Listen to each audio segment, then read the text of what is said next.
Cansados, están cansados, hartos. ¿Recuerdan las primeras 2 semanas que ustedes, bien, todo bien, todo bello? Y ahora ya están cansados, están hartos, están obstinados. Ya me va a salir, la verdad, me va a salir la U. No se preocupe, como dentro de 3 años la cosa empieza a mejorar. No, O sea, qué esperanza, dentro de 3 años la cosa empieza a mejorar, pero como dentro de año y medio ustedes se acostumbran. Entonces ya como que ustedes aprenden como una, no sé, como a dejar ir, una cuestión Dejar ir. interesante.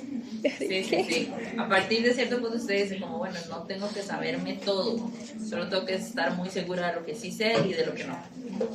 Entonces ya usted no se estresa tanto por el tema del estudio y así. Entonces, pues es un proceso, chicos, chicas, todo va a estar bien. Nada más no se salgan. Ese es el único requisito. Es muy tentador. Pásense, si ustedes quieren, Pero pásense. ya no puedo pasar. Ya es la única que tengo. Pero no se salgan. Esta semana lo que vamos a hacer, bueno, importante para las personas que hacen repo, la repo el miércoles 10 de la mañana en la 320 de aulas. Para allá. Para que se acuerden, ¿verdad? No vaya a ser que se les olvide y no la hagan. El plan de hoy, o bueno, el plan de estas 2 próximas semanas es ya empezar con el tema 5. El tema 5 es muy interesante porque es básicamente todo lo que ustedes escuchan en las noticias. Entonces, en este tema vamos a hablar de producción, de precios, de empleo, de crecimiento económico y de ciclos. Entonces, en esta primera parte del tema vamos a ver qué es la macroeconomía y cuáles son las principales medidas de, cuáles son las medidas agregadas, ¿verdad? Entonces vamos a hablar de la producción como un todo, de precios y de empleo. Hoy particularmente vamos a ver lo primero, y el jueves vamos a ver precios y empleo. Entonces, por eso es que ustedes, espero yo, hayan hecho la tarea que les mandé, de que estén pendientes de las noticias y vean a ver qué diablos está pasando por ahí. Para la próxima semana ya vamos a hablar de ciclos económicos, vamos a ver cómo se pueden dar las crisis económicas, ¿verdad? Cuáles son algunas crisis económicas que se han dado a lo largo del tiempo. Y para eso les voy a dejar una tarea, y esta tarea es que ustedes vayan a ver una película que se llama The Big Short. ¿Alguien la ha visto? Sí, ¿no? Ok, se trata de la crisis del 2008. Y hay otra película muy famosa de la crisis del 2008 que probablemente han visto, que se llama El Lobo de Wall Street, ¿verdad? Ahora, El Lobo de Wall Street trata de temas más allá de la crisis económica, y no se enfoca tanto en qué pasó en la crisis, por qué, cómo, cuándo y dónde, ¿verdad? Esta sí es muy interesante porque habla de la crisis tal cual, y también habla de de cómo se dio la cosa en ese momento de la vida, ¿verdad? Entonces, esa película, ese tema lo vamos a ver propiamente hasta la próxima semana, pero les digo desde ya para que lo incluyan por ahí en sus agendas. Es una tarea muy fácil, es ir a ver la película. ¿Tienen que entender en detalle todo lo que pasó? No. O sea, tienen que entender básicamente cuál fue el problema, qué ocasionó y cuáles fueron las consecuencias de eso. Y lo vamos a discutir más la próxima semana. Yo tengo cierta inclinación a que ustedes vean esa película, ojalá el fin de semana, para que ya tengan un poquito introducido por ahí el tema de todo lo que es la macro, ¿verdad? Y supuestamente, según yo, así la entiendan mejor. Entonces, sí. ¿Qué más? Bueno, hoy empieza el tema 4, ¿verdad? De mediación virtual a partir de las 5 de la tarde. Y el miércoles hay centro del tema 4. Hoy vamos a hacer un repechaje, ¿verdad? De los puntos extra, a ver al final en qué quedamos. Pero eso lo vamos a hacer al final de la clase. para conservar la paz. ¿Cuándo era eso para el examen? Para ver ¿Qué? cuáles fallamos en el examen. Las soluciones se habilitan jueves. ¿De esta semana?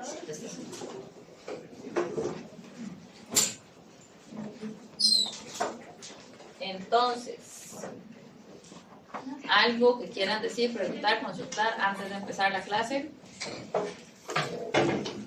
¿No? Ok, entonces, vamos a ver, ¿verdad? Primero, vamos a recordar que todo lo que hemos visto hasta este punto del curso tiene que ver con la microeconomía. La microeconomía se refiere a lo chiquitito, ¿verdad? A lo pequeño. Entonces, en la microeconomía hablamos de cómo los agentes económicos toman sus decisiones.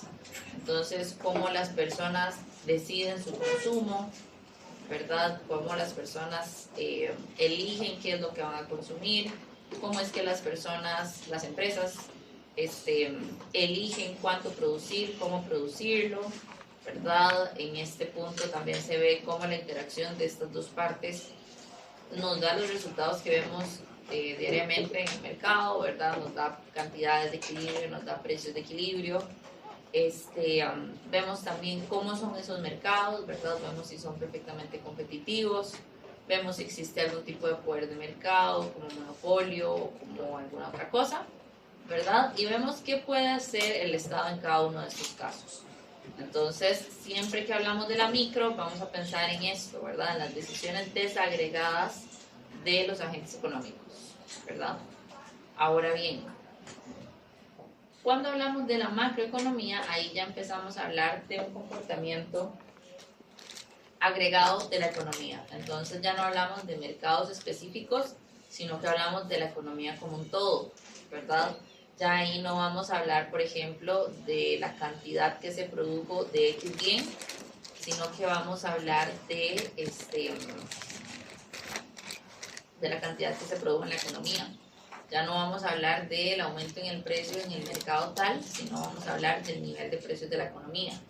Ya no vamos a hablar de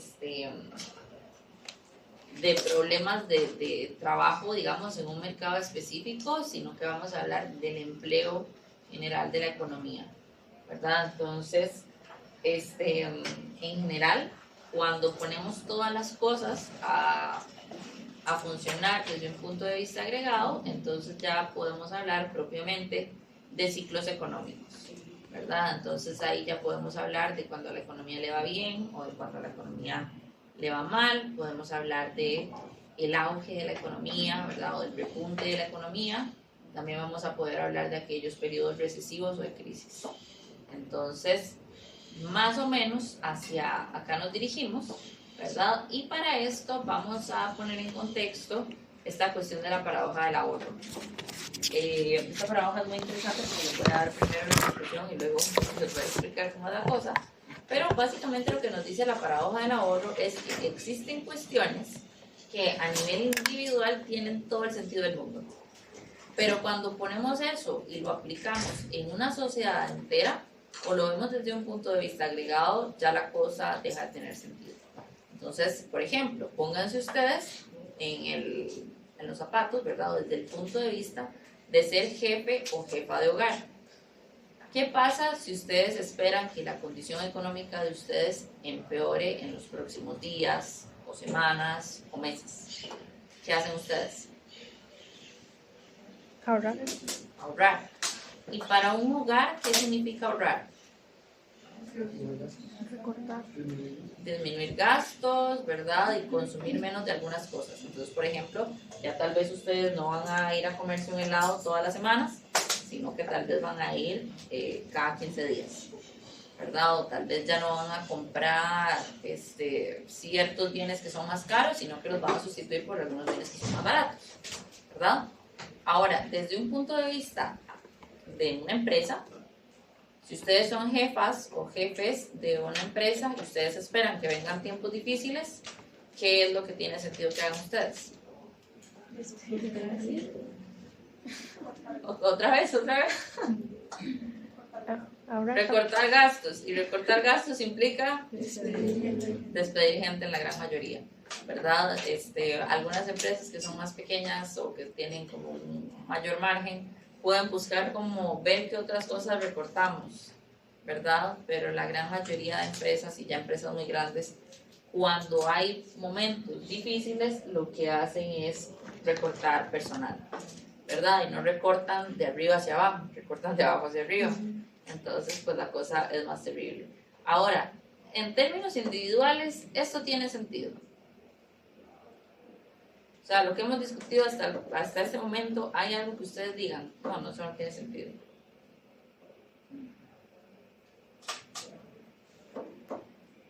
Y pues no, ¿verdad? Es como, si hay problemas, eso es lo que hay que hacer y eso es lo que hacemos y se acabó el problema, ¿cierto? Ahora, a nivel agregado, ¿verdad? Cuando tenemos un problema así, vean que si las familias empiezan a reducir su consumo para ahorrar, lo que va a pasar es que van a comprar menos cosas. Cuando compran menos cosas, entonces las empresas tienen menos ventas. Como las empresas tienen menos ventas, entonces tienen menos ingresos. Como tienen menos ingresos, entonces ocupan recortar más gente, ¿verdad? Como recortan gente, entonces hay gente que queda desempleada, pierden su ingreso y luego deben recortar aún más sus gastos, ¿verdad? Y vean que se va dando como un ciclo en donde esta cuestión se va repitiendo una y otra vez, ¿verdad?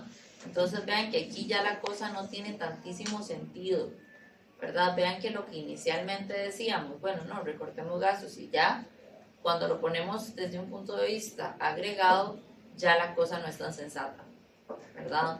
Entonces, en tiempos de crisis, más bien, lo más sensato es gastar.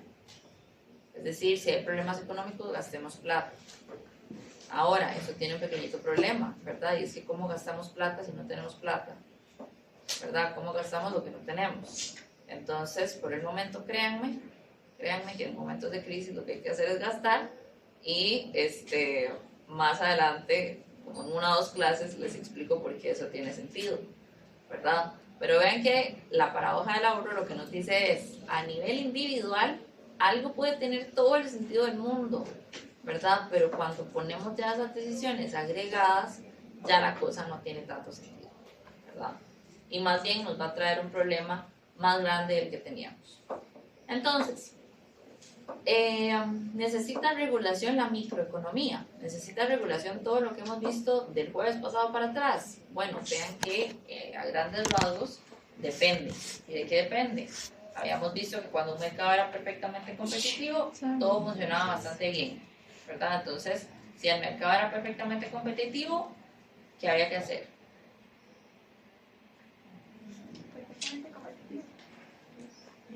Seguir igual. ¿Verdad? Dejarlo así, que influya y que nada influya. Pero en todos aquellos casos en donde no había competencia perfecta, más bien lo que teníamos que hacer era intervenir, ¿verdad? En todos aquellos casos donde hubiese poder de mercado, en donde hubiese externalidades, en donde hubiese algún tipo de efecto no deseado en ese mercado, lo que teníamos que hacer era intervenir, ¿verdad? ¿Y cómo interveníamos? Bueno, con un impuesto, con un subsidio, con algún tipo de regulación, con algún tipo de prohibición o algún tipo de exigencia, ¿verdad? Entonces, en términos de la micro, la respuesta es muy sencilla. Como siempre, depende. ¿Hay que intervenir? Bueno, depende de cómo esté el mercado, ¿verdad? Y qué es lo que quiero yo corregir si es que hay algo que corregir. Ahora, desde el punto de vista de la macro, ahí el título está mal, de micro otra vez, pero es macro. Desde el punto de vista de la macro, ahí hay un debate, ¿verdad? La respuesta no es tan sencilla. Existe una rama de pensamiento que es los economistas clásicos, que los clásicos básicamente lo que dicen es que la economía no hay que intervenir, la economía solita se autorregula y si yo le intervengo, lo que voy a causar es un problema que era más grande del problema que yo tenía antes, ¿verdad? Entonces lo que los clásicos dicen es, a grandes rasgos, no se preocupen por los problemas que tiene la economía hoy, porque en el largo plazo todo se resuelve. Es decir, si usted ahorita tiene inflación, no se preocupe, en el largo plazo los precios se estabilizan. Si usted hoy tiene desempleo, no se preocupe, en el largo plazo eso desaparece. usted hoy tiene un nivel de producción muy bajo o usted no es tan productivo, no se preocupe, en el largo plazo eso se resuelve, ¿verdad? Entonces lo que dicen los clásicos es, no intervengamos las economías solitas se autorregulan ellas, ¿verdad? Eso suena maravilloso, ¿verdad? Es como una promesa muy, muy prometedora, ¿verdad? El pequeñito gran detalle ahí es que vivimos en el corto plazo, ¿verdad? Y no sabemos cuándo es el largo plazo. No podemos decir que el largo plazo sucede en un año, en 5, en 20, en 30 o en 50. Entonces, pues claro, imagínense usted teniendo una economía que tiene altos niveles de desempleo, decirle a la gente, no se preocupe, usted en el largo plazo va a tener trabajo. ¿Cuándo es el largo plazo? Yo no sé. ¿Verdad? Como que esa no es una respuesta muy alentadora. Entonces, a partir de eso surge otra rama del pensamiento con un economista que se llamaba John Maynard Keynes, que él, comienza una nueva teoría de pensamiento que luego fue conocida como la economía keynesiana, ¿verdad? O el pensamiento keynesiano, por su apellido, que básicamente lo que decía Keynes era, ok, los clásicos tienen postulamientos muy bellos, ¿verdad? Todo es muy alentador en el largo plazo, pero lo único que tenemos certero es que en el largo plazo todos estamos muertos. Entonces, esa frase se hizo muy famosa, ¿verdad? Porque en el momento a la gente le dio risa, pero luego dijeron, pucha, mira, tiene razón, ¿verdad? Entonces, lo que los keynesianos decían era que no, que más bien la intervención gubernamental era para corregir los problemas de la economía, ¿verdad? Y que no era que el Estado tenía que estar interviniendo por siempre jamás, en todo momento y en todo lugar, pero que definitivamente los gobiernos debían intervenir cuando la economía lo requería.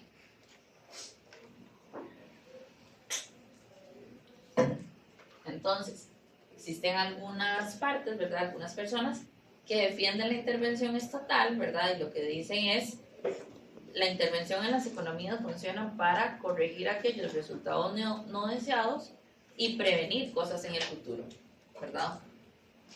Aquellas personas que se oponen al intervencionismo, ¿verdad? El argumento que utilizan son principalmente dos. Uno de ellos es intervenir más bien nos va a llevar a una disyuntiva entre inflación y desempleo, ¿verdad? Entonces, como que si usted quiere arreglar la inflación, muy probablemente se le dispara el desempleo, o que si usted quiere arreglar el desempleo, muy probablemente se le dispara la inflación, ¿verdad? Entonces, ellos lo que dicen es, como dice el dicho, es peor el mal que el remedio, ¿verdad? Entonces, vean ahí que pues existen ese argumento. Por el momento tal vez esto no sea tan claro, pero créanme. Vengan la próxima semana a clases y les termino de contar por qué es así. Y otro argumento que usan los opositores de la intervención, ¿verdad? Es que muchas veces la economía es fluctuante, ¿verdad? La economía cambia todos los días, en todo momento y en todo lugar. Y muy probablemente cuando yo quise poner un impuesto, ¿verdad? Para corregir algún tipo de efecto negativo en un mercado, mientras yo evalué la situación, puse el impuesto, lo llevé a la asamblea, me lo devolvieron, lo volví a llevar, no hubo quórum. Cuando hubo quórum, 15 mociones en contra, no se pudo aprobar, yo lo corregí, lo llevé, lo aprobé, se aplicó, recaudé el impuesto, ha pasado ya demasiado tiempo. Entonces, la economía y el problema que yo quería resolver al inicio, muy probablemente se ha convertido en otro problema o ha cambiado de alguna forma en el momento en que yo ya voy a poder aplicar el impuesto que yo quería, ¿verdad? Entonces, como que existe ahí una cuestión temporal, ¿verdad? Que es importante considerar. Ese es otro punto en contra, pero vamos a discutir eso un poco más adelante, ¿verdad? En términos generales, las economías actuales no son 100% intervencionistas, ni tampoco son 0% intervencionistas, sino que existe un balance, ¿verdad? Existen algunas economías que intervienen más que otras, existen otras que intervienen menos, y existen momentos de la historia en donde se ha intervenido más. ¿verdad? Normalmente en periodos de crisis o en periodos de post-crisis, la cosa se relaja un poco, y en periodos de auge, ¿verdad? O de crecimiento, la cosa se pone un poco más ligera, ¿verdad? Entonces, en general, ¿verdad? La política macroeconómica va a tener dos ramas, ¿verdad? O dos tipos. Vamos a tener por un lado la política monetaria y vamos a tener por otro lado la política fiscal. La política monetaria es todo lo que tenga que ver con el Banco Central y la cantidad de dinero que hay en una economía. Ahora, la cantidad de dinero que hay en una economía importa más de lo que nosotros creemos, ¿verdad? ¿Qué habíamos visto en estas últimas semanas de lo que pasa cuando hay mucho de un bien en una economía? Se pone barato, y cuando hay muy poco de ese bien, se pone más caro, ¿verdad? Entonces, cuando hay mucho dinero en la economía, ese dinero se pone barato. Cuando hay poco dinero en la economía, ese dinero se pone caro. Ahora, ¿cuál es el precio del dinero? Ese es el precio de la divisa extranjera. ¿Ah?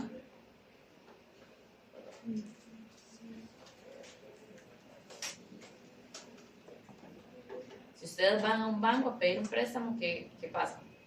Se tienen que evaluar. Lo tienen que evaluar, le tienen que pedir un montón de documentos, le tienen que hacer un montón de estudios, le van a pedir hasta el acta de nacimiento del perro y del gato, si es que tienen, ¿verdad? Y una vez les hagan todos los estudios, van a decir, bueno, si usted sí aplica o no aplica para el préstamo que usted quiere.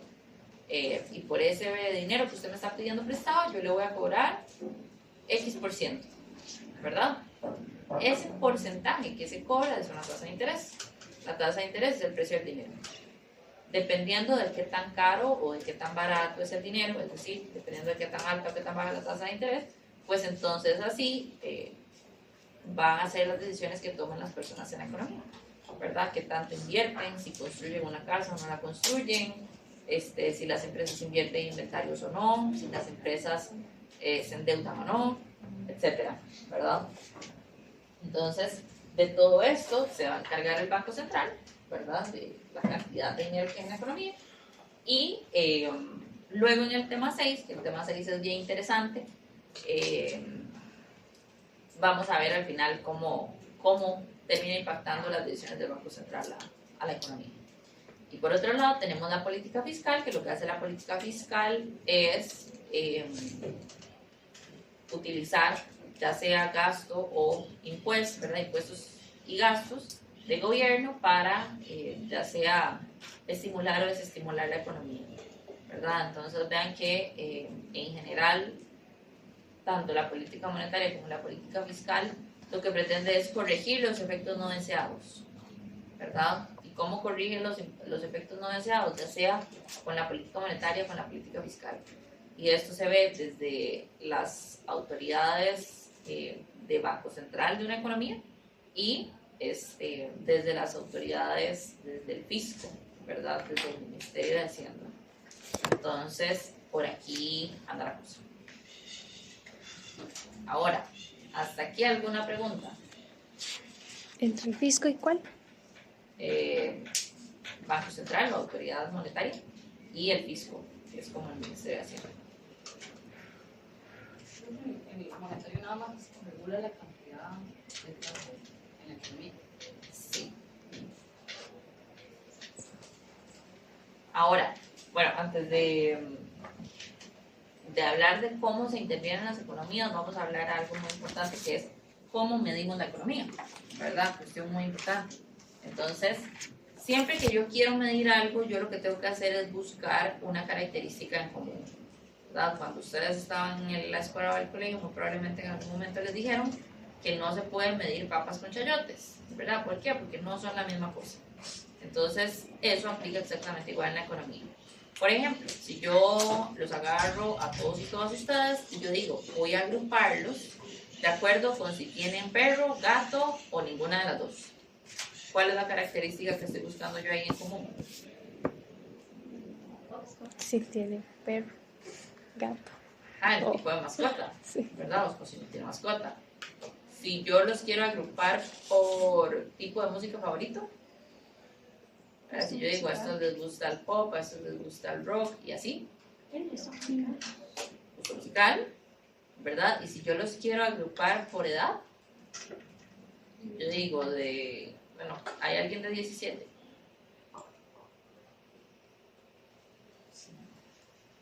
Ok, ¿hay alguien menos de 17? ¿Vieran qué? Les cuento. Hago la pregunta porque la mayoría de gente dice, no, no hay nadie de 16. Pero una de mis mejores amigas, actualmente yo la conocí en la U, y ella entró a la U con 16 años. Mi hermana también. Y yo digo, ¿quién puso a esa pobre criatura a elegir carrera con 15 añitos? O sea, me parece a mí un poco atrevido, pero sí, hay gente que entra a la U con 16. ¿Pero cómo? ¿Cómo? Ella particularmente se saltó un año como el kinder o pre-kinder o le pasó una bien. cosa de esas. Salió de un colegio académico y aparte cumpleaños en enero. Ah, bueno. Entonces sí, fue como una serie de eventos desafortunados. Claro, ¿verdad? Con 22 ya licenciada en medicina y cirugía. Entonces, Uy. ¿verdad? Como que en retrospectiva yo le digo, o sea, yo estaría agradecida siendo usted, ¿verdad? Pero sí, entonces digamos que yo les quiero agrupar por edad y yo digo, ok, de 17 y 18, ¿cuántos? ¿Verdad? Entonces ustedes dicen, esto es para acá. De 19 y 20, esto es para acá. De 21 y 22, esto es para acá. ¿Verdad? Entonces vean que aquí lo que ando buscando yo es una característica común entre ustedes. Ahora todos ustedes van a ser diferentes, claramente, ¿verdad? Pero yo lo que ando buscando entre ustedes es algo, una sola cosa con la cual yo los puedo agrupar y con la cual yo los puedo comparar. Yo puedo decir, estos tienen perros y estos tienen gatos. Estos les gusta el rock y estos les gusta el pop, ¿verdad? Y así sucesivamente. Ahora, ¿cuál es la medida común que tenemos en los bienes y servicios que se producen en toda la economía? ¿El valor? El valor. ¿Y qué es el valor de algo? Si yo les digo, ¿cuánto vale una empanada? ¿Qué responden ustedes?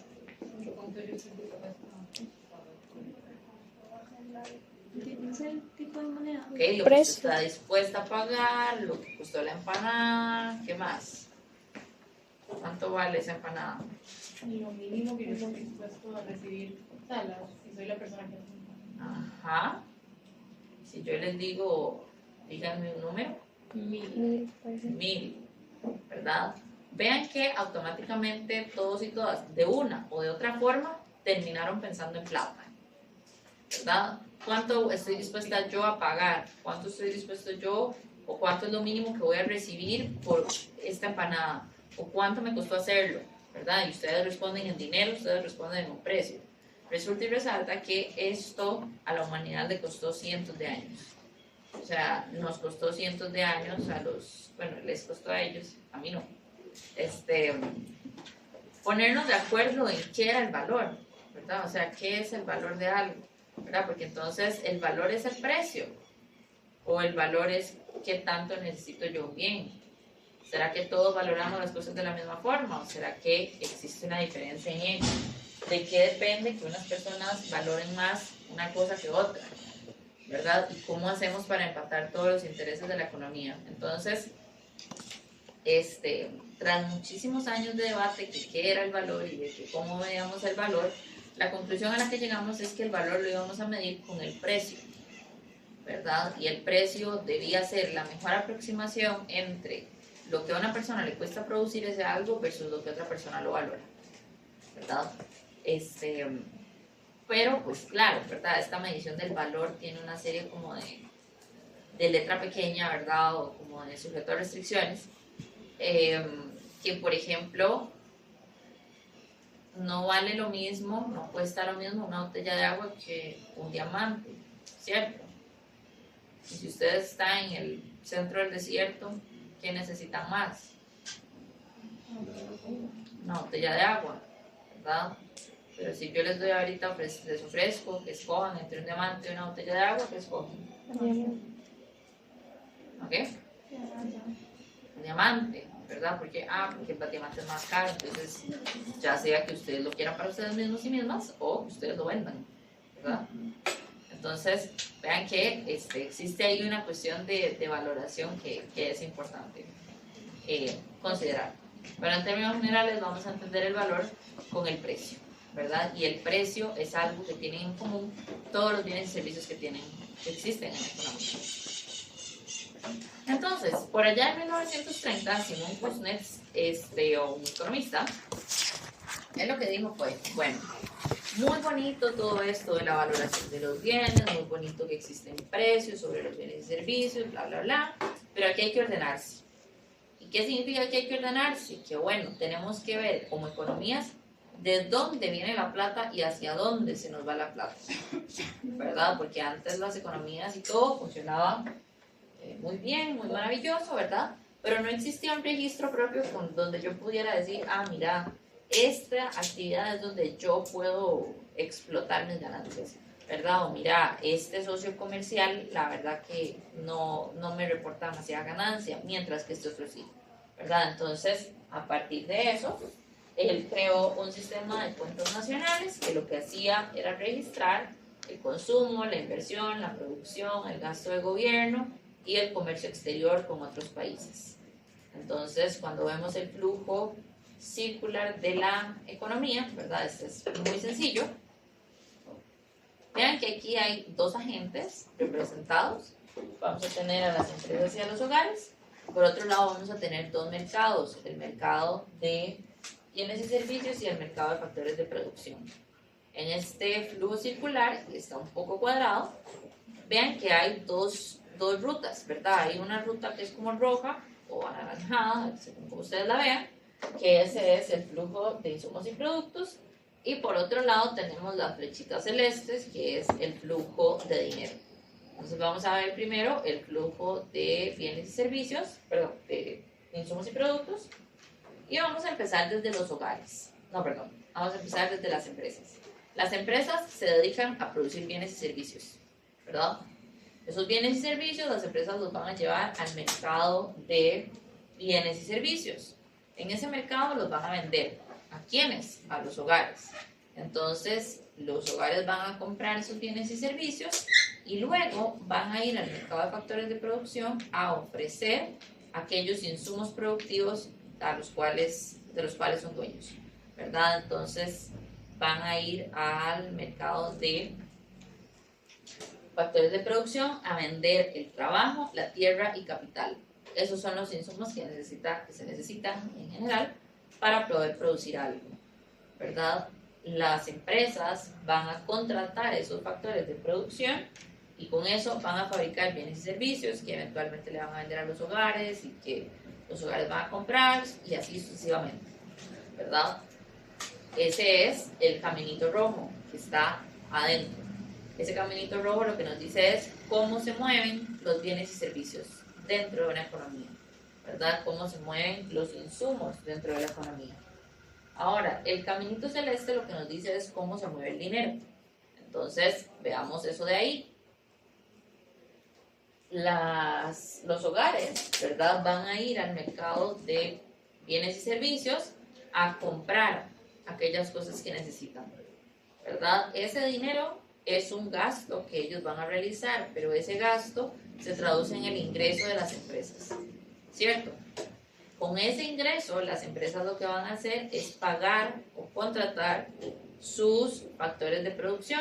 Entonces vean que ahí ellos van a pagar el precio del trabajo, de la tierra y del capital, ¿verdad? El precio del trabajo es el salario, el precio de la tierra es el alquiler y el precio del capital son las utilidades que se perciban. Luego, ese gasto que hacen las empresas se traduce en el ingreso de los hogares y los hogares con ese ingreso van a poder ir otra vez al mercado de bienes y servicios a comprar aquellas cosas que requieren.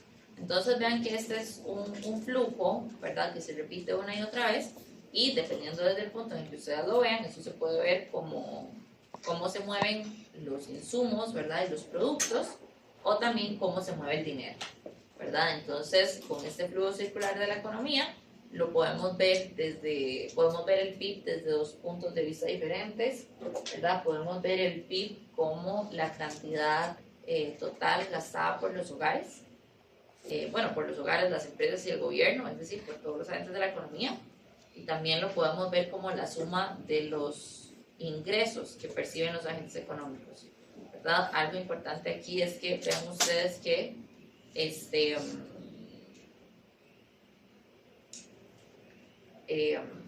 el ingreso de una persona es el gasto de otra, ¿cierto? Entonces, esto en la buena y sana teoría debe sumar exactamente igual, ¿verdad? Si mi ingreso es igual al gasto de alguien, entonces la suma de todo me debe dar a mí, ¿verdad? La suma de toda la economía en general. Entonces, esto nos lleva a definir el Producto Interno Bruto como la suma, como el valor de mercado de los bienes y servicios finales producidos en la economía de un país durante un año determinado. Ahora, vean que esta definición es bastante sencilla, simple, no tiene ningún tipo de complicación evidente, ¿verdad? Pero tiene una serie como de puntos ahí, como de letra pequeña, que aplican restricciones, ¿verdad? Por decirlo de alguna forma.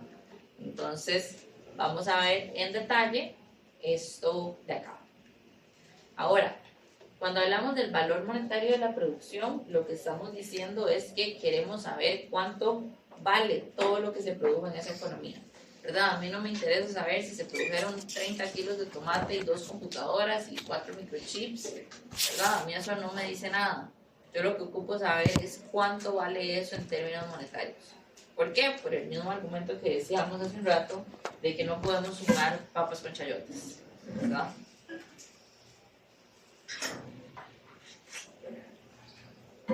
Por otro lado, hablamos de bienes y servicios porque el PIB mide la producción de bienes tangibles y de bienes intangibles, ¿verdad? En una economía particularmente como la nuestra, es sumamente intensiva en el sector de servicios.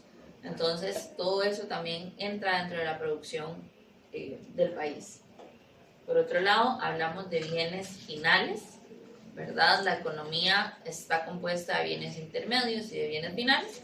Únicamente medimos los finales. Por ejemplo, supongamos que yo tengo una fábrica de alfajores. ¿Qué necesito yo para producir un alfajor? Harina, Harina, dulce de leche, dulce de leche, azúcar glass, azúcar. ¿Qué más? huevos, creo. Leche, huevos, mantequilla, ¿verdad? Un montón de cosas.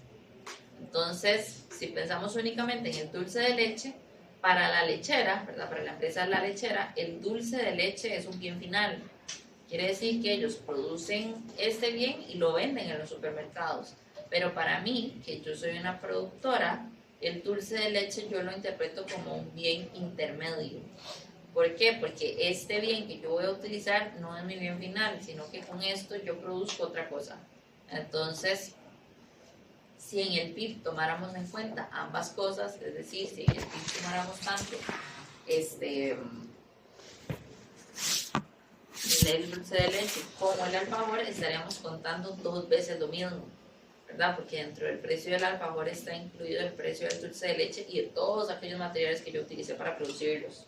Entonces, cuando hablamos de que se consideran únicamente los bienes finales, a lo que se refiere es a eso. ¿Cuál diapositiva es el 14.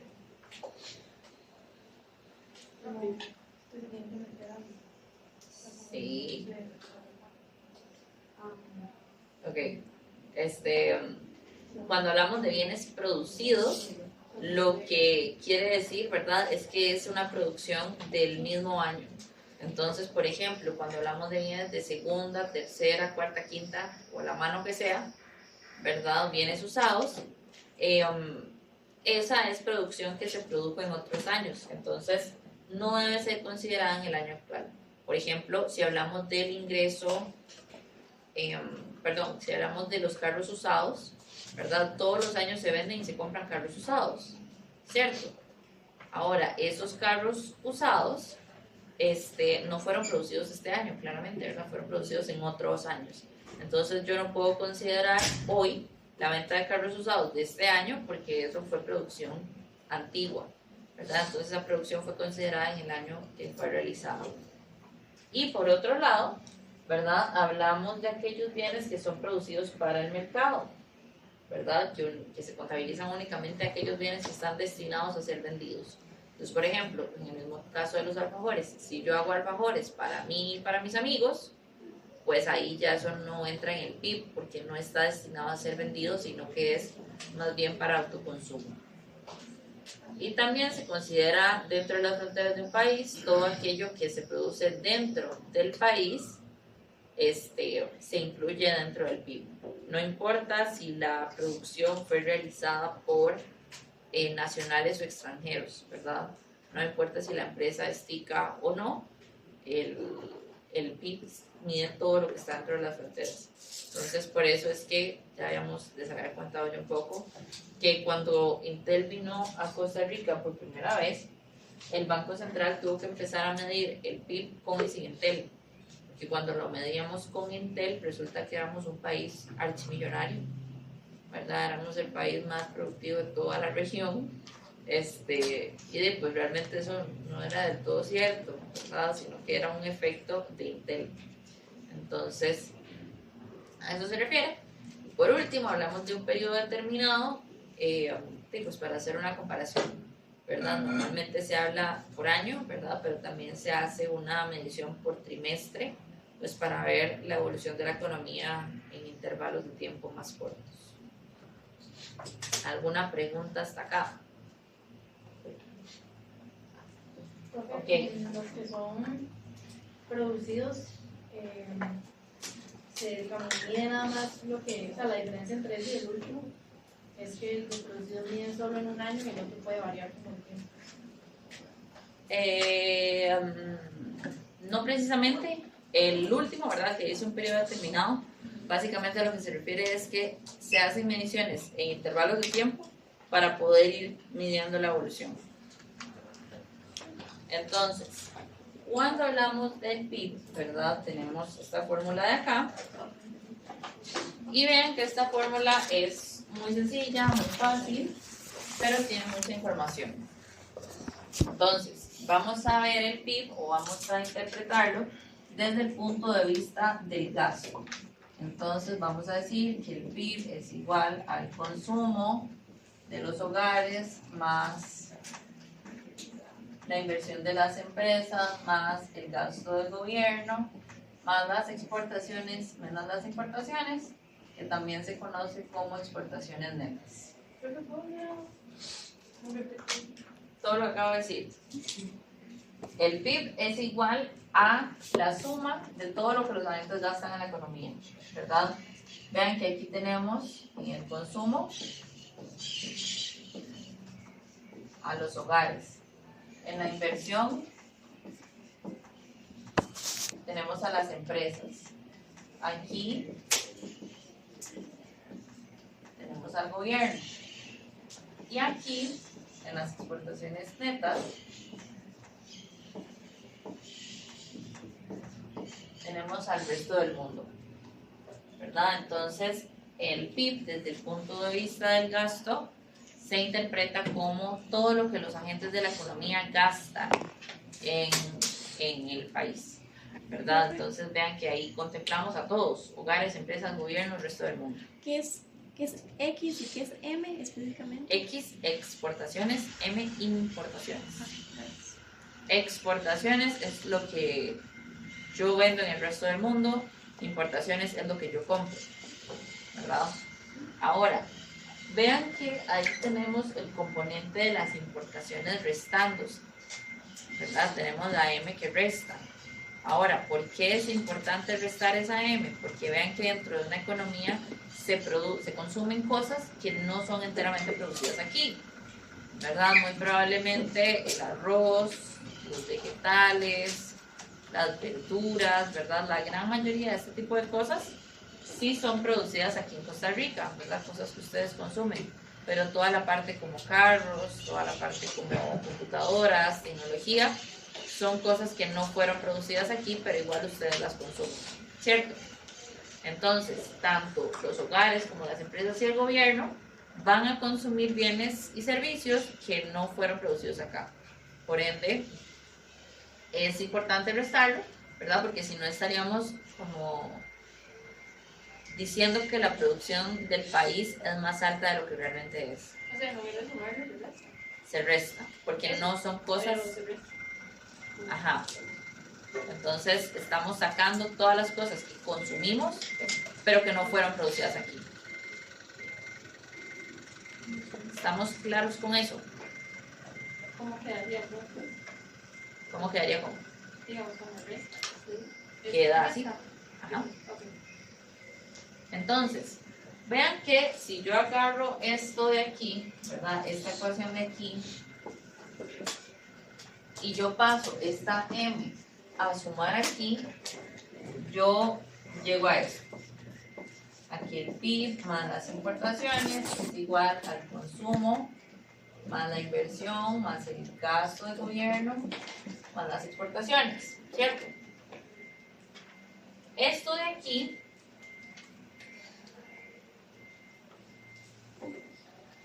vean que son todos los bienes y servicios que se consumen en una economía, ¿verdad? Esto es toda la producción nacional que se produce aquí, valga la redundancia, y que se consume aquí. Y todo esto de aquí es todas aquellas cosas que no se producen aquí, pero que se terminan consumiendo aquí, ¿cierto? Entonces, esto es la oferta agregada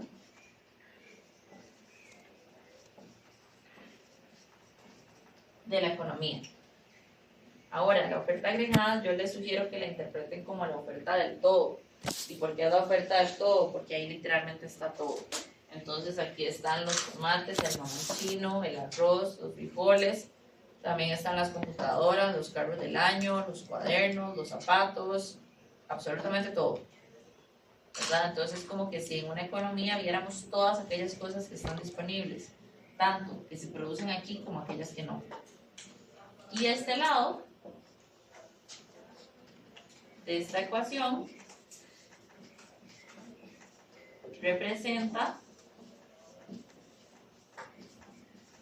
la demanda agregada en la economía, ¿verdad? Y siguiendo esa interpretación, la demanda agregada es como la demanda del todo, ¿verdad? Es todos los agentes, todo lo que demandan en la economía, ¿verdad? Entonces aquí tenemos hogares, empresas, gobierno y países extranjeros o personas extranjeras. ¿Sí?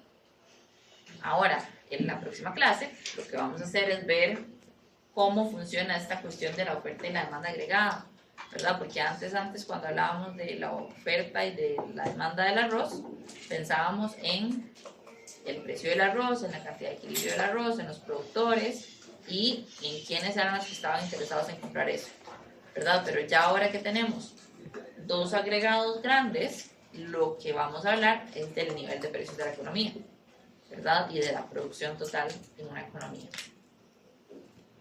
¿Ya claro? Si vemos en el caso de Costa Rica para el 2025, vean ustedes que ahí tenemos que el componente más importante del PIB aquí se da a raíz del consumo, ¿verdad? Y representa un 64% del total. Luego tenemos la inversión, luego tenemos el gobierno y luego tenemos la balanza comercial.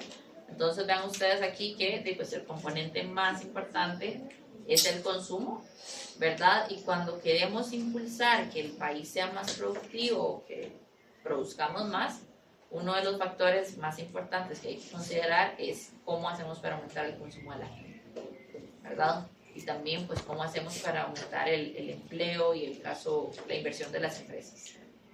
Ahora, si nos ponemos a ver el caso del comercio exterior, vean ustedes que aquí tenemos las exportaciones y las importaciones como porcentaje del PIB. Tenemos que las exportaciones representan un 45, mientras que las importaciones un 40.2. Ahora, ¿esto es bueno o esto es malo? Exportamos más de lo que importamos. Bueno, estamos vendiendo bastante, ¿no? Sí. ¿Esto es bueno o malo? Yo tengo una duda. ¿Y por qué? Porque en otro curso yo más bien vi que se importa más de lo que se exporta, entonces no sé cuál es el verdadero dato. Habría que ver si estamos viendo el agregado o si estamos viendo como cosas específicas. Ahora, ¿esto es bueno o esto es malo? Realmente ni una ni la otra, ¿verdad? Alguien puede argumentar como, no, es que realmente es mejor que estemos así porque quiere decir que nos compran más a nosotros de lo que nosotros le compramos a ellos, ¿verdad? O alguien puede decir como, no, pero porque estamos comprando tan poquito, capaz que podemos encontrar mejores precios comprando afuera que produciendo aquí, ¿verdad? Entonces, pues realmente no es ni una ni la otra, ¿verdad? Aquí lo importante no es qué tanto compramos o qué tanto nos compran, sino es qué es lo que estamos comprando o vendiendo. Porque dependiendo de eso, pues entonces así va a ser nuestra posición externa. Por ejemplo, durante la pandemia, aquellos tiempos terribles, ¿cuál era la prioridad en la pandemia? Para la gente común y silvestre. Quedarse en la casa. ¿Para qué? Para no enfermarse. La prioridad es no enfermarme. Entonces, los patrones de consumo de la gente se transformaron un poquito, ¿verdad? Entonces, ahora era más hacia productos de limpieza. Entonces, era más de que voy a comprar desinfectante y alcohol en gel y cosas para mantenerme limpia, mascarillas, ¿verdad? Y en algunos casos, que yo todavía no comprendo muy bien, papel higiénico, ¿verdad? Cuando la gente pensó que el papel higiénico se iba a acabar, entonces la gente compraba, ¿verdad? Como si no hubiera mañana. Pero existen, durante ese periodo, la gente dejó de consumir ciertas cosas, ¿verdad? Por ejemplo, en el caso de Europa, el café de especialidad tico es muy aclamado. ¿Por qué? Porque es muy rico. Y allá en Europa el café sabe terrible, ¿verdad? Pero el de Costa Rica es muy bueno. Entonces, es un bien que se compra, se vende muy bien en el mercado europeo. Pero pues, ¿qué pasó? Que la gente ya no le importaba tanto tomarse un cafecito viendo los Alpes, ¿verdad? Sino que lo que le importaba más era no enfermarse. Entonces disminuyeron la cantidad de compras que nos hacían de café. ¿Y qué fue lo que pasó? Pues que las exportaciones se nos cayeron, ¿verdad? Y como las exportaciones se nos caen, eso tiene un efecto negativo sobre todos los productores de café, ¿verdad? Claro, eso fueron tiempos mozos para las personas que nos gusta el café, porque entonces está el café de especialidad, caro, carísimo, más barato. Porque claro, los productores estaban buscando vender ese producto y colocarlo de la forma que fuera. Pero, pues claramente estaban perdiendo un montón de plata, ¿verdad? Entonces, lo importante aquí no es qué tanto compramos o vendemos, sino que lo importante aquí es qué es lo que estamos comprando y qué es lo que estamos vendiendo. Porque en momentos de crisis, ahí es donde está la cosa, ¿verdad? Ahí es donde vamos a ver si eso nos hace o nos coloca en una posición más o menos vulnerable, ¿verdad? Ahora, lo que el PIB no mide, ¿verdad? El PIB mide un montón de cosas, pero deja otro montón de cosas por fuera. En primer lugar, deja por fuera el caso de las importaciones, ¿verdad? Por lo que ya comentamos, es producción extranjera que se consume en lo interno, por ende no podemos considerarla producción nacional, ¿verdad?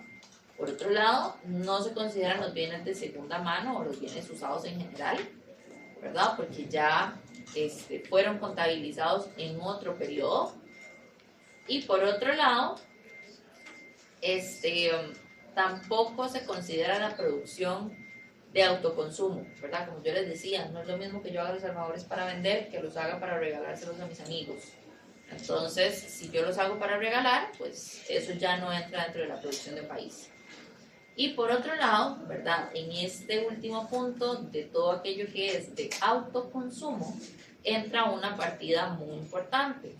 Y es el caso del trabajo doméstico. El trabajo doméstico se considera algo de autoconsumo, ¿verdad? Si a ustedes en su casa les piden que barran la casa o que laven el carro, yo imagino que no les pagan nada, ¿cierto? Y es justo. Depende de quien ustedes le pregunten, ¿verdad? Si yo les pregunto a ustedes, muy probablemente me van a decir, no, es que yo merezco reconocimiento por mi esfuerzo, ¿verdad? Pero si yo pregunto en la jefatura de su casa, me van a decir muy probablemente, y no, esta persona vive aquí, tiene que hacerse responsable, ¿cierto? ¿Verdad? Entonces, esta parte de todo el trabajo doméstico, todo el trabajo de cuidado, todo el trabajo de mantener la vida en general, es trabajo no remunerado, ¿verdad? Que mayoritariamente está a cargo de las mujeres, ¿verdad? Entonces, las economías en general y todo el trabajo remunerado en las economías existe solamente porque existe el trabajo doméstico y el trabajo de cuidado, ¿verdad? Si no existiera alguien ahí limpiando la casa, haciendo la comida, llevando a los chiquitos a la escuela, haciendo las tareas con ellos, muy probablemente la gente no podría trabajar tal cual lo hace ahorita, ¿verdad? Entonces, a nivel mundial, ¿verdad? Incluido Costa Rica, ya se está conversando de, bueno, ¿cómo hacemos para medir esto de alguna forma? ¿Verdad? Porque esto es una parte muy importante de nuestra economía, ¿verdad? Que no estamos midiendo simplemente porque no está hecha para el mercado, ¿verdad? Pero que claramente tiene un impacto en la economía, ¿verdad? Entonces, nada más si ustedes algún día quieren ponerse en perspectiva, pregúntense ustedes cuánto les cobraría una persona que les limpie la casa, les lave la ropa, se las planche, se las guarde, les cocine las 5 comidas al día, les lave los trastes y mantenga todo en orden, ¿verdad? Entonces, dentro en el PIB queda fuera toda esta parte de trabajo doméstico y cuidado, que claramente es un eje central de sostener una economía tal cual la conocemos ahora. Ahora, en esta misma línea, Robert F. Kennedy dijo una frase muy interesante, ¿verdad?, en un discurso, y lo que él decía básicamente es que el PIB medía todo para lo que teníamos un precio, pero todo aquello que valía la pena no lo medíamos, ¿verdad? Entonces, que no medíamos, el PIB no reflejaba la salud de nuestros hijos, la calidad de la educación, el grado de diversión de nuestros juegos, la belleza de nuestra poesía, la solidez de los políticos, de los matrimonios, no evaluaba la calidad de los debates, ni la integridad de nuestros representantes, no tomaba en cuenta el valor de nuestra cultura, y en pocas palabras, el PIB lo mide todo, excepto todo aquello que hace que valga la pena vivir, ¿verdad? Y uno lee esto y uno dice, pucha, qué romántico, ¿verdad? Qué hombre más poético, ¿verdad? Pero vean ustedes que muy equivocado no está, ¿verdad? El PIB es una gran medida para ver el desempeño de una economía, para ver cómo vamos, ¿verdad? Si estamos produciendo más o menos, qué tan productivos somos, etcétera. Pero el PIB no mide una serie de cosas que son sumamente importantes. No sé ustedes, por ejemplo, qué tan al tanto están de las noticias y de lo que está pasando, ¿verdad? Pero no sé si vieron el debate no, Dios nos libre, el traspaso de poderes del viernes pasado, ¿verdad? Es una cuestión realmente preocupante. O sea, es una cuestión que yo personalmente pienso que vienen tiempos difíciles, ¿verdad? En términos políticos, en términos de nuestros derechos, en términos de cómo ha cambiado la democracia, en términos de la integridad en general de nuestros políticos, ¿verdad? Entonces, vean que una economía puede ir, entre comillas, maravillosamente bien, puede tener indicadores maravillosamente buenos, que eso no nos dice nada si no tenemos información del resto de cosas. O dicho de otra forma, eso no nos dice todo acerca de una economía, ¿verdad? ¿Y por qué les digo, entre comillas, puede ir maravillosamente bien? Porque si ya se echaron la rendición de cuentas, ¿verdad? O la propaganda política que hizo aquel, somos una economía de primer mundo, ¿verdad? Pero eso no se traduce en resultados tal cuales, ¿verdad? O dicho de otra forma, esos son datos sacados de contexto e interpretados a conveniencia. Entonces, siempre que hablemos del PIB, es importante, o bueno, siempre que hablemos de la economía en general, es importante tener en cuenta que esos números no nos dicen todo, ¿verdad? Hay muchas cosas que quedan por fuera y que son cosas sumamente importantes. Entonces, el PIB total es un indicador del tamaño de una economía, ¿verdad? El tamaño de una economía lo vamos a entender como qué tanto produce esa economía, ¿verdad? cuál es el valor monetario de toda esa producción. Ahora, existen economías más grandes que otras, ¿verdad? Por ejemplo, si agarramos el valor o si agarramos la economía de China y la comparamos con Costa Rica, ¿verdad? Con el tamaño de la economía de Costa Rica, y vamos a decir, estamos pero en una política calle, ¿verdad? O sea, no estamos produciendo absolutamente nada, ¿verdad? Pero ¿cuál es el detalle ahí? ¿Será que somos diferentes a China? ¿Qué? Todo, ¿verdad? Algunas cosas que ustedes puedan mencionar. ¿Cómo? Están más avanzados con la tecnología. Son más tecnológicos, hay muchísima gente. ¿Qué más? Son más grandes. ¿Qué más? También como, no sé si está bien, pero como la ideología que tienen, pero también como el lugar donde están ubicados geográficamente, creo que define mucho. Geográficamente, ¿verdad? En dónde estén ubicados geográficamente también va a incidir en cuáles son los socios comerciales, ¿verdad? Y cuáles son las relaciones que van a tener. Dónde están ubicados geográficamente también dice qué van a producir, cuáles climas tienen, qué cosas sí, qué cosas no, ¿verdad? Entonces, pues en general, el tamaño de una economía va a depender muchísimo, ¿verdad? De muchísimas cosas. Entonces, todo lo que ustedes mencionan, ¿verdad? Depende de la gente, depende de los recursos, de la tecnología, del lugar, etcétera. Pero vean que nada de esto es una garantía.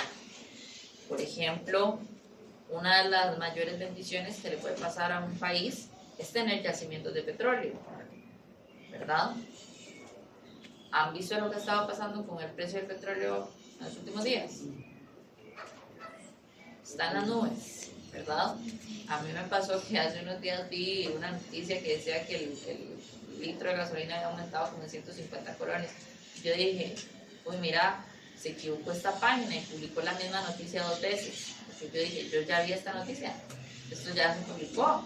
Después dije, no es la misma noticia, son dos noticias diferentes, ¿verdad? Entonces el litro aumentó como 300 colones en cuestión de días. O sea, es un impacto considerable, ¿verdad? Entonces, pues imagínense ustedes qué cosa más maravillosa debe ser tener yacimientos de petróleo en este momento.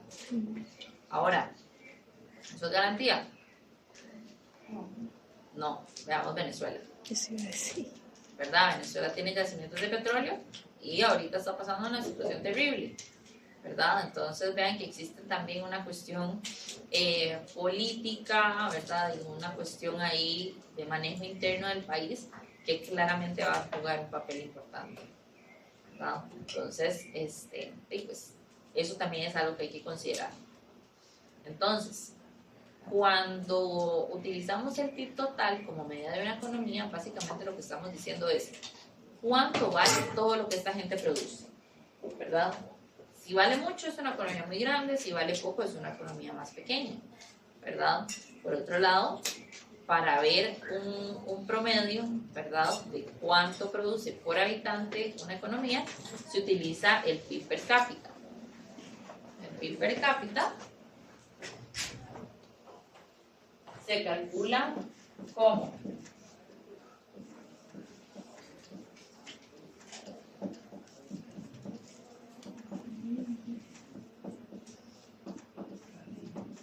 el PIB total o la producción total de una economía entre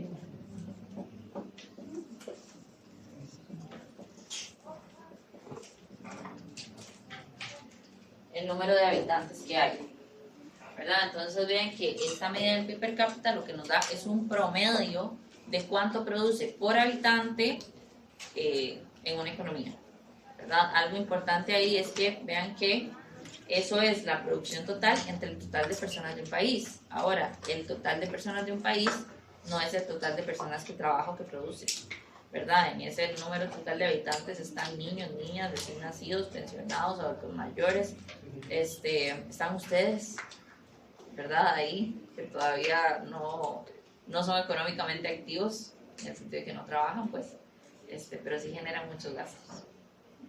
Entonces, vean que ese promedio es un promedio por habitante, ¿verdad? Pero no todos esos habitantes trabajan.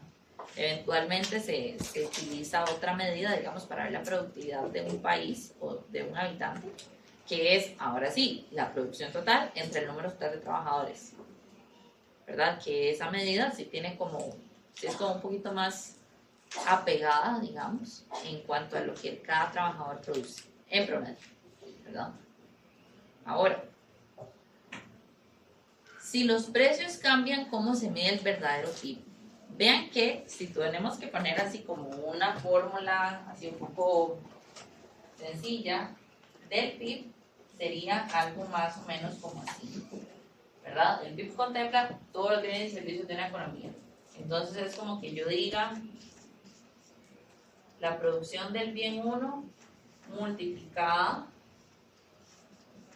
por el precio del bien 1 más la producción del bien 2 multiplicada por el precio del bien 2, ¿verdad? Y así sucesivamente con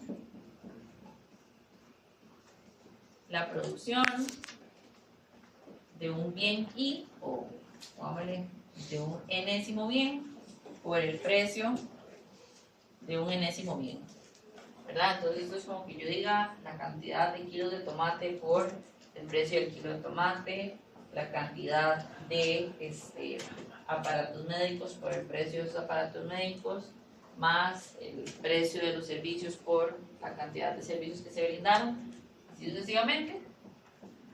Y esto termina siendo una sumatoria desde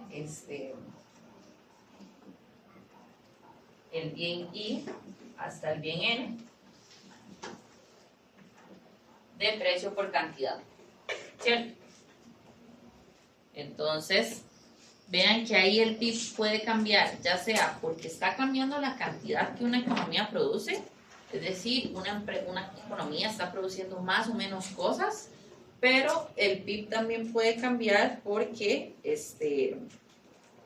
los precios hayan subido, ¿cierto? O puede cambiar porque subió tanto la producción como el precio de esos bienes.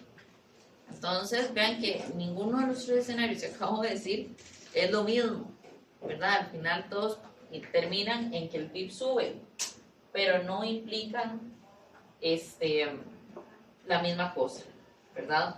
Entonces, para eso vamos a hacer una distinción entre el PIB nominal y el PIB real, en donde el PIB nominal utiliza los precios corrientes, es decir, los precios actuales. Entonces, valora la producción del 2020 a precios del 2020, la producción del 2021 a precios del 2021, al 22 a precios 22 y así sucesivamente. Mientras que el PIB real lo que va a hacer es medir únicamente los cambios en la producción.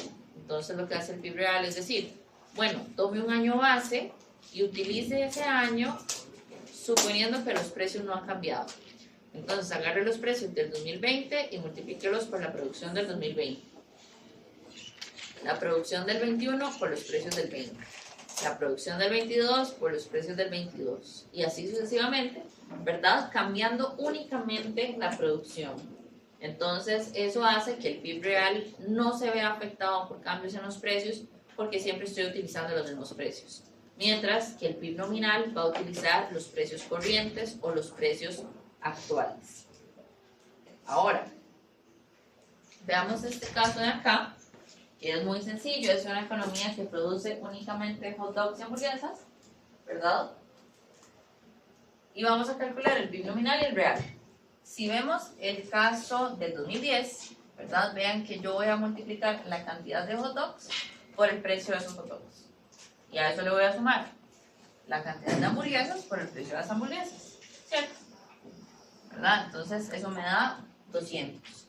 Ahora, si yo agarro este por este más este por este, 600. Este por este más este por este, 1200. ¿Verdad? Entonces vean que si vemos únicamente el PIB nominal, vean que la cosa pasa de 200 a 600 a 1200. En términos sencillos, esta economía es potencia mundial, ¿verdad? Vean que de aquí a aquí se triplica la producción y de aquí a aquí se duplica, Entonces, pues claro, esta economía va volando. Ahora, consideremos únicamente el PIB real. El PIB real toma como año base el 2010, es decir, agarra el precio del 2010 y suponga que ese precio no cambió. Entonces, para el 2010, agarra las cantidades producidas en el 2010 y hace el cálculo. Para el 2011, cantidad que se produjo en el 2011 multiplicada por el precio del 2010. Cantidad que se produjo en el 2011 multiplicada por el precio del 2010. Hacemos este cálculo y nos da de 150. Y si vemos el 2012, cantidad producida en el 2012 multiplicada por el precio del 2010. Cantidad 2012, precio 2010. Entonces, vean que esto nos da un valor de 500. Profe, ¿Verdad? pero ¿para qué sirve eso si son como datos, o sea, es como un precio viejo? No entiendo la Porque utilidad. aquí está cambiando tanto el precio como la cantidad. Aquí lo único que cambia es la cantidad. Entonces, con este yo puedo afirmar con certeza que estos aumentos de aquí, aquí, aquí se deben única y exclusivamente a aumentos en la producción, no aumentos en los precios. En el caso del PIB nominal, esos aumentos se deben tanto a aumentos en la producción como aumentos en el precio, ¿verdad? Entonces, si ustedes hacen el análisis únicamente de esto, pues la economía va volando, ¿verdad? Pero vean que no va volando tanto. Vean que del 2010 al 2011 el mundo pasó de $1 a 2. Entonces, como ahora que ustedes dijeron, una empanada cuesta 1.000, es como que yo les diga, ok, hoy, en el 2026, la empanada cuesta 1.000, pero el otro año va a costar 2.000. ¿Verdad? Y ustedes dicen, dije, cuesta el doble, ¿verdad? Se hizo demasiado cara, ¿verdad? Entonces vean que en ese caso, el precio aumenta del 10 al 11 en un 100%, se duplica. Mientras que del 11 al 22 aumenta en un 50%, ¿verdad? Vean que los precios están aumentando consistentemente. Entonces las cosas se están haciendo más caras. Por eso el PIB es más alto, ¿verdad? También el PIB va a ser más alto porque vean ustedes que se está produciendo más, sí, pero hay un efecto en precios. Entonces yo no puedo decir únicamente en el primer caso que la economía va volando porque están produciendo más. No, las cosas también se están haciendo más caras. ¿Queda claro? ¿Qué diapositiva es esta, profe? La 24. ¿Queda claro? Entonces, en resumidas cuentas, el PIB nominal lo que nos dice es la producción de un año valorada a los precios de ese año. El PIB real lo que hace es que nos dice la producción de ese año medida en precios de otro año, ¿verdad? Entonces, cuando yo veo el PIB real y la evolución del PIB real, yo lo que veo única y exclusivamente es cómo va cambiando la producción de una economía sin el efecto de los precios.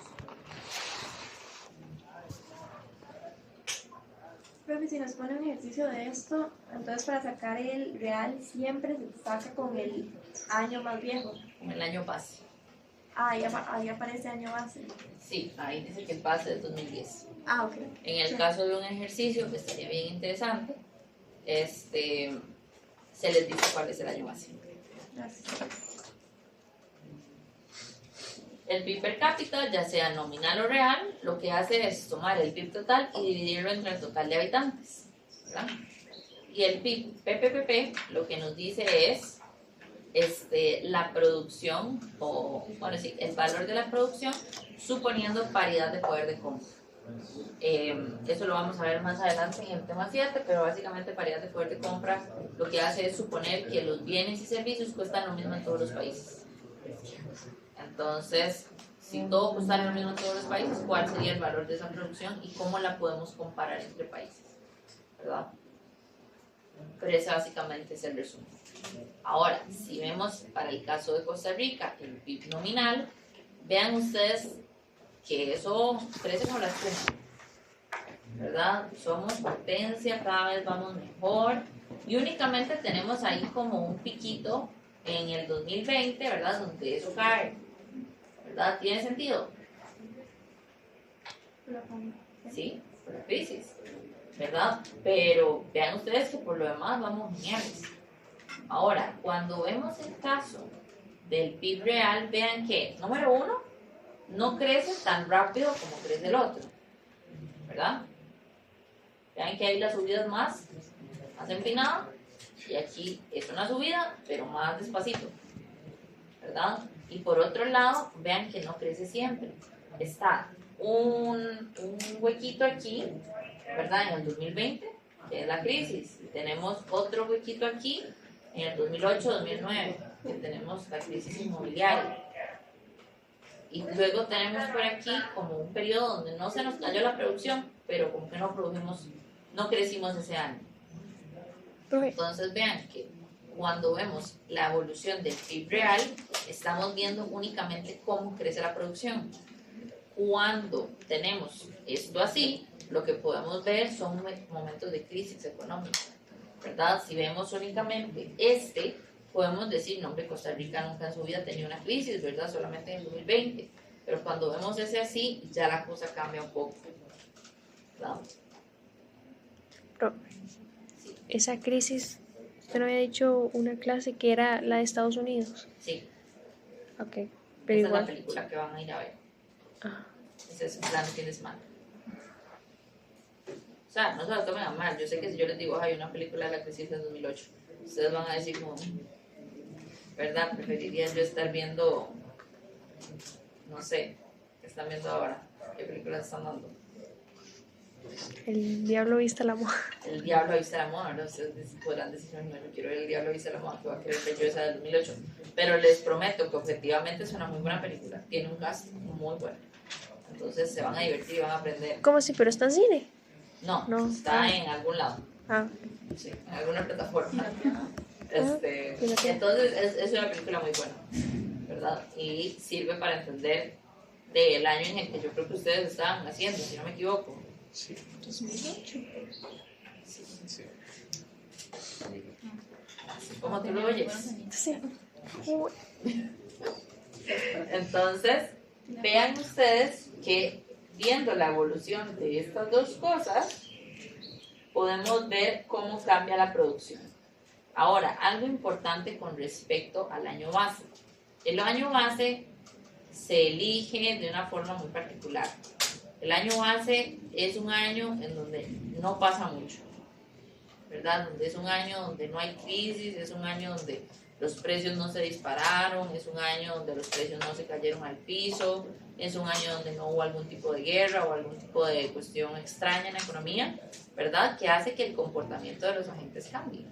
Entonces, el año base siempre se actualiza cada cierto tiempo y el Banco Central o la autoridad monetaria de cada país actualiza ese año base dependiendo de cuándo toque, ¿verdad? Entonces lo actualiza no solo para hacer los precios más recientes, ¿verdad? Sino también porque la economía en ciertos momentos produce cosas que antes no, ¿verdad? Entonces, por ejemplo, ahí tenemos los precios al 2017. Yo en el 2017, por ejemplo, no me acuerdo del match, no me acuerdo que existiera el match aquí, entonces muy probablemente algo así no lo vamos a poder medir, ¿verdad? Y eso pensando en un bien muy, muy insignificante, ¿verdad? Pero si hablamos de tecnología, ¿verdad? Que la tecnología cambia todos los días, es necesario estar actualizando esto cada cierto tiempo. Entonces, hasta aquí, ¿alguna duda o consulta? Todo clarísimo. Por supuesto, no me extraña. Ustedes son muy inteligentes. Entonces, como todo está clarísimo, ya lo que sigue la próxima clase es la medición de precios, ¿verdad? Vamos a hacer el repechaje de los puntos extra, a ver si acaso ya ustedes entran en paz y en tranquilidad. ¿Cómo vamos a hacer esto? ¿Cómo vamos a hacer esto? Yo les dije que no lo íbamos a hacer en grupos, pero después yo dije, sí, no, ¿cuál es el chiste de hacer un repechaje contra grupos si no es el grupo? ¿Verdad? Entonces, lo que vamos a hacer es que ustedes van a hacer los mismos grupos de la vez pasada y en una hojita van a anotar sus nombres y sus carnet. ¿Ok? Yo les voy a presentar ahorita una serie de preguntas. Bueno,